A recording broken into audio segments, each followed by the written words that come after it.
chapter 653 to 655. Only one pair of people can evolve. Is he going to be the one? Only one pair of people will evolve. Will it be her? No. Never. It can't possibly be him. It can't possibly be her. It has to be me. Almost simultaneously, whether it was Danzo or Homusubi, they both had the same answer in their hearts. It's got to be me. They want their eternal Mangekyo Sharingan to evolve regardless of the circumstances. They both knew they couldn't allow the other party's dojutsu to evolve, since they were fully aware of the long-term ramifications if the other party's dojutsu evolved. Both Homusubi and Shimura Danzo have their own motives and motivations in this regard. Leaving aside the matter of the other 6 Kekkei Genkai fusing in Danzo's body, the presence of eternal Mangekyo Sharingan in Danzo's possession is already a major threat that Homusubi must not overlook.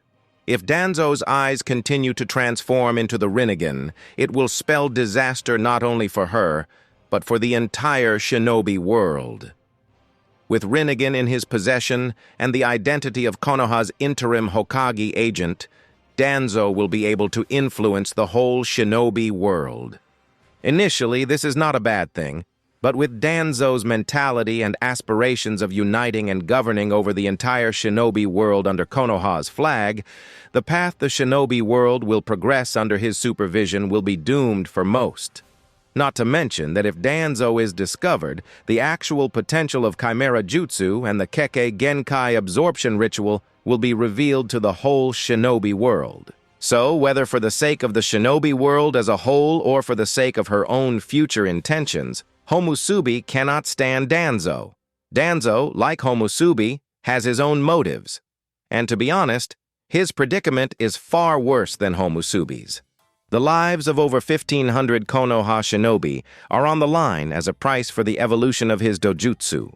One of the darkest betrayals in the shinobi world's history is killing the shinobi of his own village in order to gain a higher level of power. If the entire shinobi world learns of this incident, Danzo will be labeled as one of the most dangerous renegade shinobi ever. Even yet, given his present strength, this isn't a major issue. The greater issue is the ramifications of becoming an enemy of the Amatsukami organization. Danzo is well aware that whether his dojutsu evolves or not, Amatsukami will pursue him. As a result, he wishes to obtain a higher-ranked dojutsu in order to ensure that he has the capacity to protect himself against Amatsukami. As a result, he can't let Homusubi succeed no matter what, because if she does, it will be a huge problem for him. With such thoughts running through both of their heads, their eyes met for a brief moment, and they each recognized what the other was up to. Both of them realized that this combat was unavoidable and that they could neither retreat nor surrender. Danzo realized this, and without caring about the implications of chakra consumption, he clasped his hands together with a snap sound, releasing all of his reserves with an explosive burst.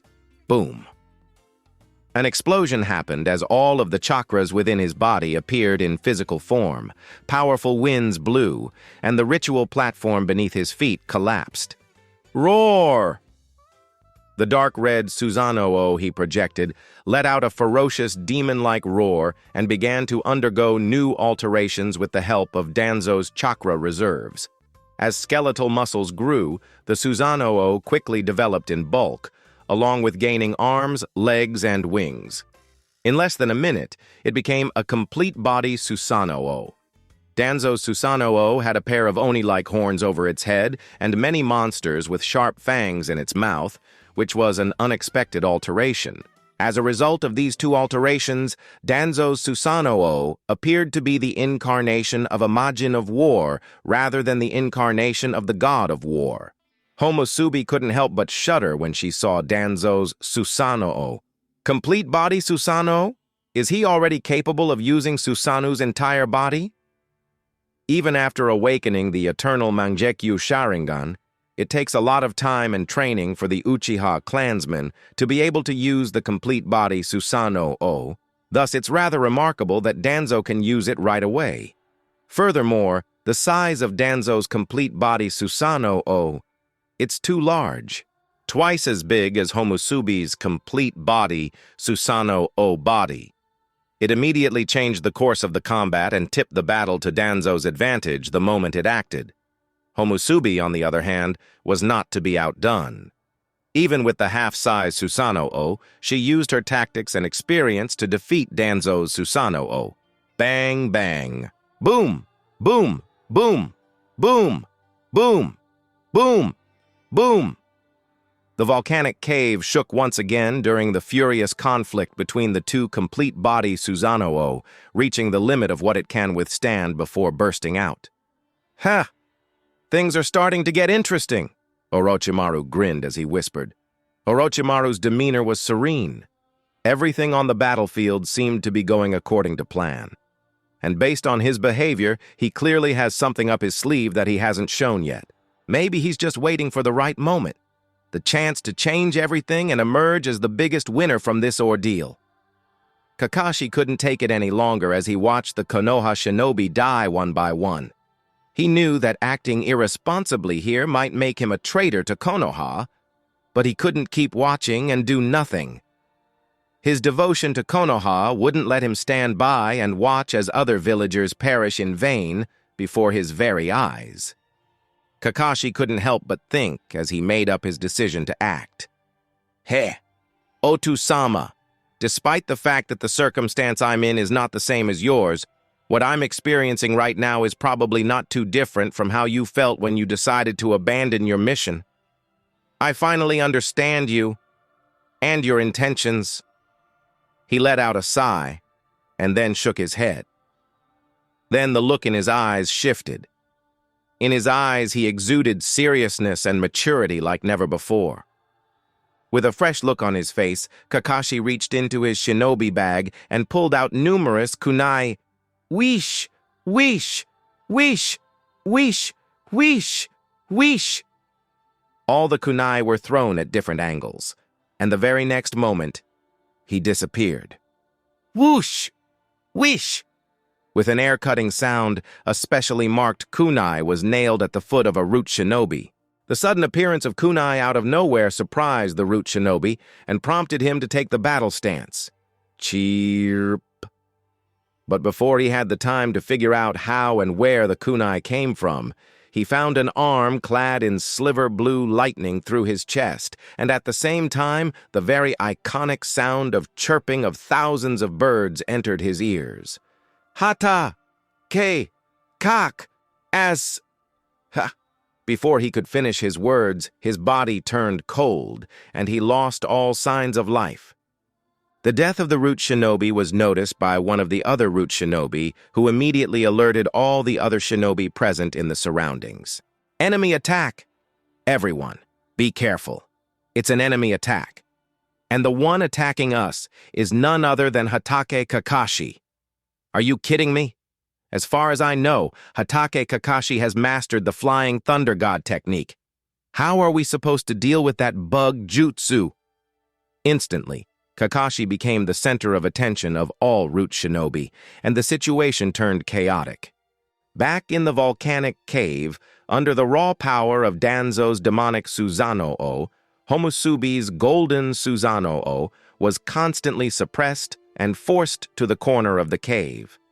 Undoubtedly, in the battle of pure physical power, Homusubi's Susanoo is no match for Danzo's Susanoo. In fact, not only her, even Shisui and Obito's Susanoo are not matched against Danzo's Susanoo, in raw physical power at least.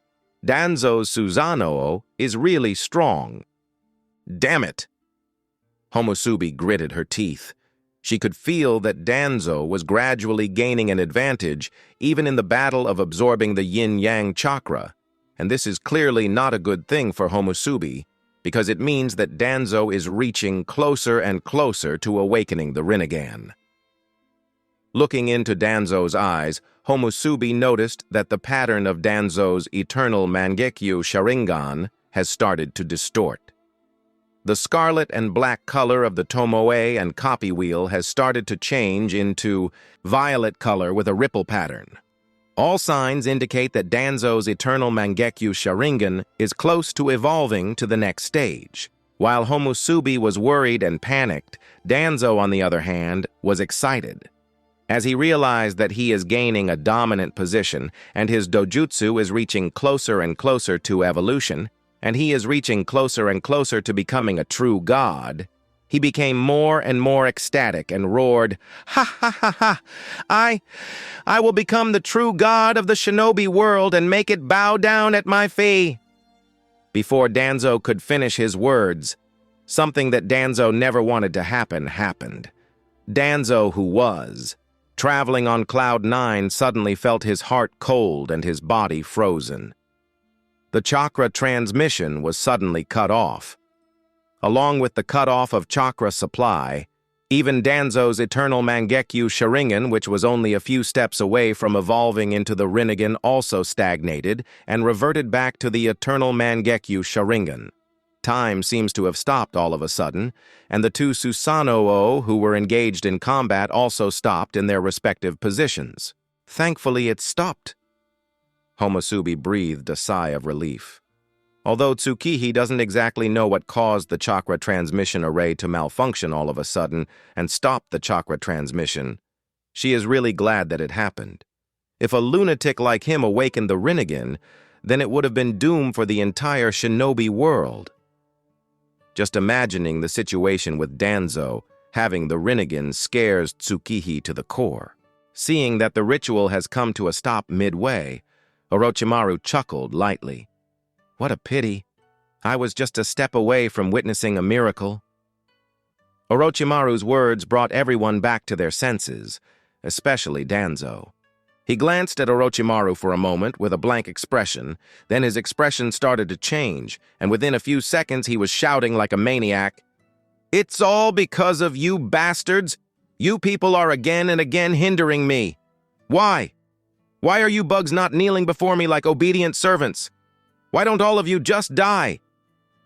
With each of his words, the chakra emanating from his body became more and more violent.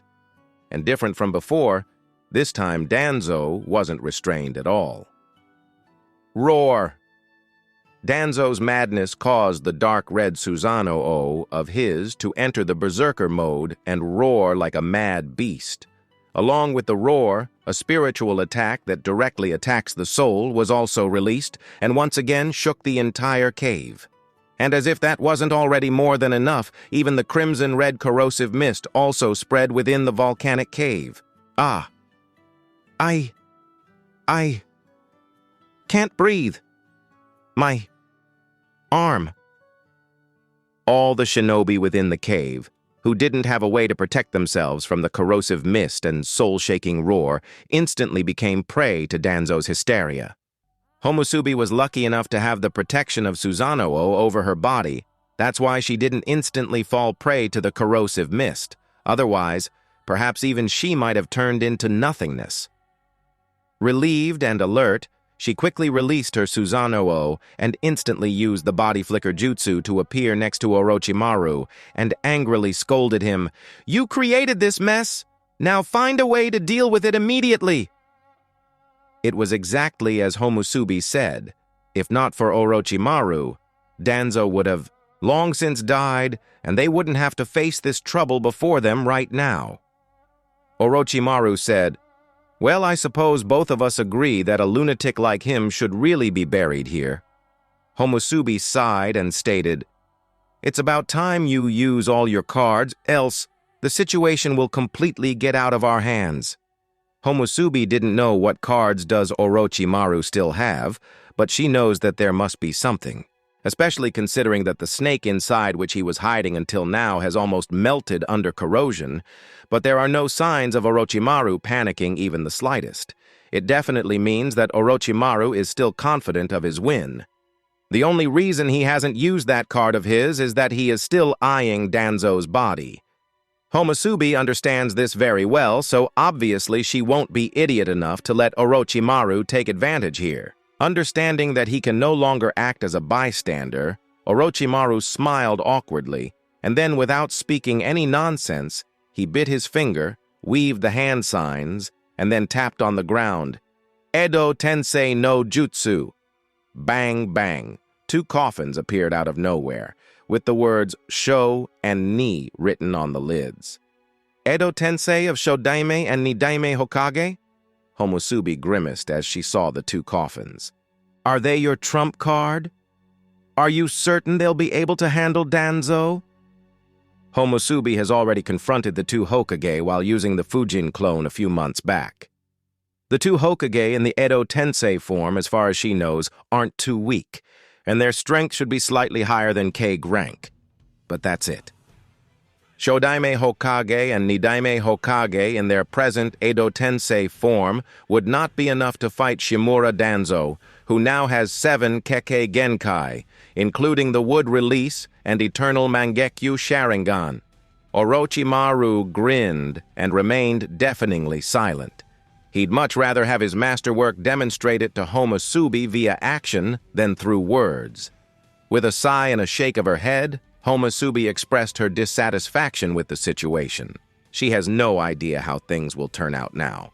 All she knows is that she hopes it doesn't get out of hand. Tuck. Tuck. Two individuals with dull faces and cracked bodies walked out of the coffins, step by step, as the lids of both coffins slid off. Homusubi's pupils shrank as soon as she noticed the two of them with her eternal Mangekyu Sharingan. Orochimaru. How did he do it in such a short amount of time? The chakra fluctuations she was sensing from the bodies of the two former Hokages, particularly the Shodaime Hokage, were exceedingly powerful, far more so than the ones Fujin had felt from them during his last combat with them. It's not impossible for an Edo Tensei to have such strength. Uchiha Madara's strength in the Fourth Great Shinobi War is clear proof of this. However, the possibility of them being able to show such strength at this point in time should have been next to impossible, but this is no longer the case, and it can only mean one thing, and it's extremely surprising. How did Orochimaru enhance the Edo Tensei jutsu to this degree so quickly? Homusubi wondered. She has no idea what the answer is to this question. She can only assume it's due to the threat posed by the Akatsuki organization, which is always hovering above Orochimaru's head. Whatever the reason for his rapid improvement in Edo Tensei jutsu, it is a positive thing for them right now. Even if Danzo is their former apprentice, Homusubi is confident that the two Hokages will not remain silent after witnessing Danzo's horrible crimes against the Konoha shinobi. The Shodaime Hokage, dressed in the red shinobi armor of the Warring States period, stared at his broken hands and groaned miserably. This jutsu again? The Nidaime Hokage, dressed in Warring States period blue shinobi gear, folded his hands over his chest and studied the young figure standing not far away for a time before muttering, "Danzo, is that you?" Nidaime Hokage, as the superior and sensei of the 6 shinobi at the time, was a very dedicated sensei to his 6 followers. To defend his followers and Konoha's future, he even chose to face Kinkaku, Ginkaku, and their elite forces on his own to ensure that Konoha's future was protected. As a result, when Senju Tobirama saw the familiar face of one of those 6 children, he immediately recognized it as none other than Danzo. He was astonished when he observed something unexpected and exclaimed, "Mangekyu Sharingan?" and shook his head. No, that pair isn't merely Mangekyu Sharingan. It's Eternal Mangekyu Sharingan. His elder brother Hashirama, drawn in by Tobirama's comments, shifted his gaze to the young man who resembled Danzo and nodded slightly. Well, you are right, Tobirama. That pair of eyes reminds me of Madara's. They are the Eternal Mangekyu Sharingan. Shodaime and Nidaime Hokage, who had dealt with the Uchiha clan before, were well versed in the Mangekyu Sharingan and the Eternal Mangekyu Sharingan. Senju Hashirama, in particular, because he has frequently battled the strongest Uchiha, could tell just by looking at the youngster's dark crimson Susanoo that the Sharingan's visual prowess in his eyes is closer to that of Madara back in the day. Shodaime, on the other hand, believes that the eternal Mangekyu Sharingan of the child inside the Crimson Susanoo is far more malevolent than Madara's. It appears to be loaded with rage, greed, lust, and other vices. Tobirama's face became grave as he received his elder brother's affirmation, and he said, "Danzo. You are Danzo, right? Why do you have the Uchiha clan's eyes?" The eternal Mangekyu Sharingan can only be awakened by an Uchiha clansman, and Danzo isn't an Uchiha, so the pair of eternal Mangekyu Sharingan that Danzo holds must have been stolen from someone. Tobirama's heart was freezing. He couldn't believe his apprentice had become enamored with power and had strayed from the will of fire. This was too much for him to bear. He instilled in them the desire to be better than this. On the shattered altar, Danzo inhaled deeply and mumbled to himself, "Is that Sensei?" as he glanced at the two familiar figures with a puzzled expression. Danzo hasn't fully recovered his mind, but he did know the two figures, Shodaime Hokage and Nidaime Hokage. "Shodaime Hokage-sama, Nidaime Hokage-sama, I believe it is appropriate to reminisce about the past days at a later time. Just now, the Konoha village and the entire shinobi world are in peril."